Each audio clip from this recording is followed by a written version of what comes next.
thinks we're underdogs, but we don't. Who thinks you're an underdog, bud? Like, jeez, Kenny.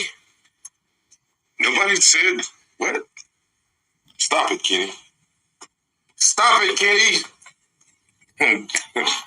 Don't try to get crazy on us, man. We're just come in and play the game. Don't. Hey, why is he looking at the spread? Nobody looks at the spread of the game. Like, nobody's looking at none of that. Like, we're just getting ready to play the Steelers, bro. Like, don't try to get fake mad at don't try to get crazy on us, man.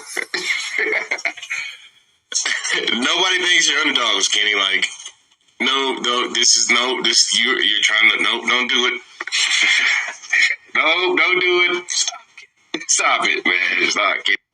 What up, YouTube world? It's Coffee back at it with another one, man. An NFL update, and Von Miller laughing his ass off there, having a little fun. Kenny Pickett, the starter, coming into Buffalo, and Kenny don't like the point spread that the Steelers are the underdog. Like, what are you gambling on a game, Kenny? Well, like, what's good with that? What's that all about? But for real, everyone, comment. I mean, aren't they the underdog? I mean, clearly, I think the Bills were the better squad. I mean, we've been the damn Super Bowl favorite. Everyone's been talking about us, and it's a home game as well. But I don't know. It is what it is. I think by Von, you guys comment. Let me know what you think Von was saying there. I think Von's just saying, hey, it's we got to go out there and play the game. It is what it is. Like, let's be honest, man. Steelers have a hell of a group of wide receivers, man. Like, definitely a good squad.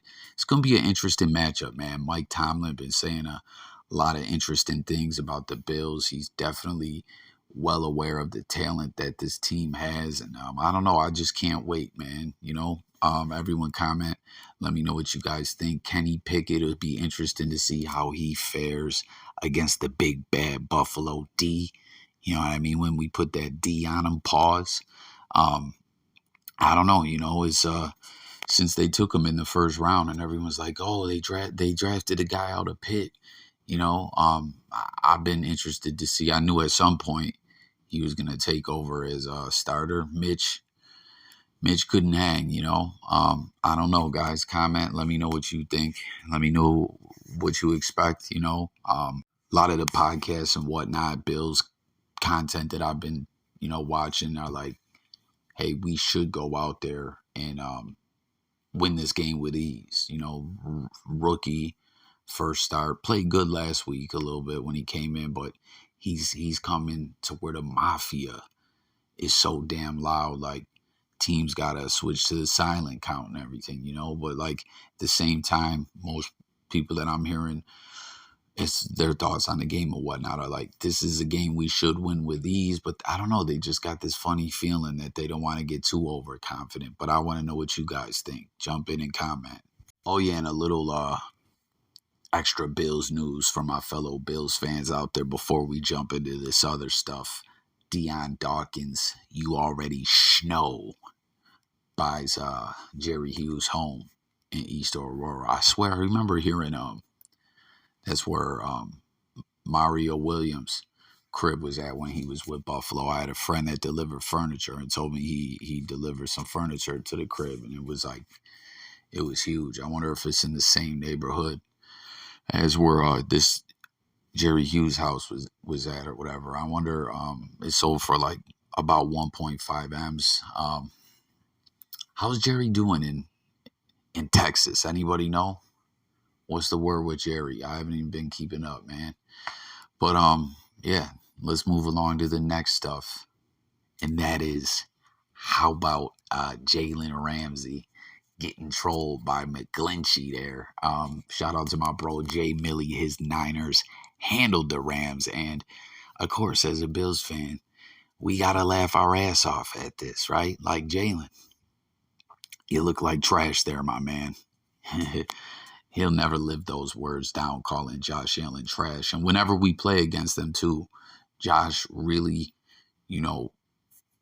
goes at Ramsey with much success. So there you have it. And you see Ramsey getting all mad, trying to push him like, all that ish that Ramsey always talks and everything, you can see the way it is out on the field. Like, no one's taking you serious, Jalen. Shut up. All right, guys, something else I wanted to get into is talking a little bit about the New York Giants quarterback situation. Again, the Bills coming up in this news story heavily. As we know, Bills' former offensive coordinator, Brian DeBall, is the head coach with the Giants.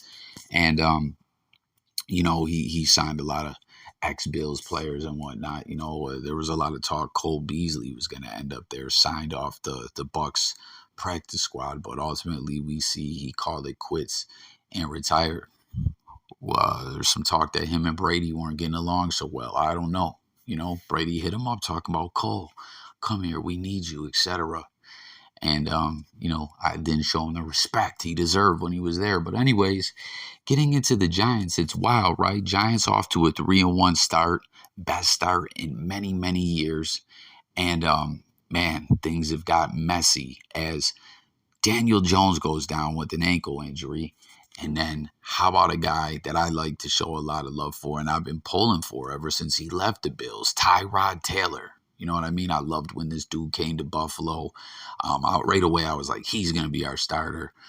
Someone else was trying to tell me, no, Matt Castle's going to get the job. Fuck out of here. You know what I mean? We know the way it went. Tyrod was with us 3 years, fought hard, great leader, great role model, great positive dude. Ultimately, we ended the playoff drought while Tyrod was with us, right before he went about his way. I mean, obviously, we got Josh, okay? It's amazing. Like, that's our quarterback. That's my quarterback. We love Josh, you know what I mean? But, like, Tyrod was a guy, when things were crazy in Buffalo, still in the middle of the drought. Like, are we ever going to really find that quarterback? Manuel didn't really work out, and then we got Tyrod. And I don't know, I've been pulling for him before he left, and he comes in this game and gets hurt. And it's crazy. It's like he is snake bitten. It's crazy. It's like he is snake bitten in the NFL. Everywhere he's went, he got hurt with the Browns. Baker, the Buster Mayfield, takes over the job. Then he ends up with what? Was it the Chargers next? And they accidentally puncture his lung and hurt him. He's the starter. You know what I mean? Herbert is on the bench. Tyrod gets hurt. They're like, yo, when you come back, it's your job. Well, they hurt him bad. The trainers punctured his lung. Boom, he's out. Then he's with the Texans. He gets hurt. He's out. I think I missed another team somewhere else he was at. Probably got hurt. And then now you see with the Giants, he comes in, he throws a pick, which was not too good, but he's hurt. And who's next to come in? Who's going to start now? Two former Bills, again, are in the conversation. I'm hearing Davis Webb has been made the starter, called up off the practice squad as, he was a guy that was battling for a roster spot with the Bills. Looks like he's going to start. Jake Fromm, I don't know if they're going to sign him as a backup. He was with them last year. They signed him off the Bills practice squad. I think he started a game or two. Ultimately, I don't think he did too well. But I don't know if they're going to sign him as the backup or if they've already signed someone. But it's just crazy, man. Like, the Bills all up in the news, whether it was with the Giants or we're talking about Bills news. Bills, Bills, Bills. That's what it is. But, they ended up losing that game to Chicago 20-12. So they sit at 3-1. Big game coming up against Green Bay. Comment, guys, what do you think? Could Davis Webb come in and shock the world? Let me know what you think. Guys, and to close it on out, last news story we're covering right here. We've been talking about it a little bit in my other videos, my non-NFL videos, right? Tom Brady and Giselle, the breakup, the split, the divorce. What do you guys think? Is this affecting Tom Brady's play? He's kind of been looking un-Brady-like, definitely not in sync with his receivers. Ultimately his wife is done with him. Like, I don't know. I feel like he's going to totally regret this season. As, we don't know everything, again, that went on between Tom and Giselle. But it really feels like him going back to the game of football after retiring is what was the final straw. You know what I'm saying? And I don't know. Like, with Brady, of course, it's always Super Bowl or bust. And I don't know, like, unless he turns things around. and does that, which that ain't gonna happen. My Bills is getting that Super Bowl ring. But my point is, guys, what do you think? Will Brady just totally um regret all this? Was this all a bad idea? Right? Because but what Jason Whitlock had to say. Everybody loves Whitlock, right? No, not really. But Peter Whitlock said, I am sad to hear this news. I am not surprised. If anybody has been listening to the show, you know whose team I'm on, Giselle's team. I think Tom has been very selfish here. Yesterday, I was talking about AB and Brady bringing this predator into their home. Damn. And you talk about, we seen AB trolling Brady about Giselle. Whitlock's like, this guy's a predator.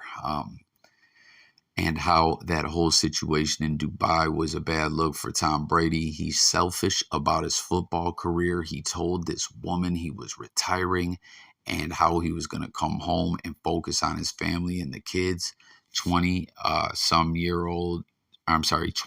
odd years and 7 Super Bowl championships and more is more than enough.